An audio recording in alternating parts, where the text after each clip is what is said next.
Earth day বা ধরিত্রী দিবস, যা 22শে এপ্রিল পালিত হয় পরিবেশ রক্ষার উদ্দেশ্যে।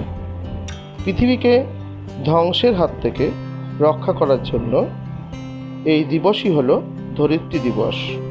সর্বপ্রথম 1970 খ্রিস্টাব্দেই এই দিন মার্কিন সেনেটর গেল্ড নেলসন ধরিত্রী দিবসের প্রচলন করেন। পৃথিবীর অনেক দেশই এই দিবস পালন করে। পরিবেশ সম্পর্কে সচেতনতা বাড়াতে জলবায়ু পরিবর্তন সম্পর্কে আরও বেশি করে সাধারণ মানুষকে সচেতন করার দিনই হলো এই দিবস। দিন দিন বেড়ে চলা দূষণের ফলে বাড়ছে উষ্ণতা। গাছ কাটা থেকে জলে দূষিত পদার্থ মেশা, বায়ুতে কলকারখানার নির্গত ধোঁয়া থেকে নানা রকমভাবে মাটি দূষণ, পৃথিবী দিন দিন বাসের অযোগ্য হয়ে উঠছে। তাই রাষ্ট্রসংঘের তরফে শুরু হয় এই বিশেষ দিনটি পালন করা।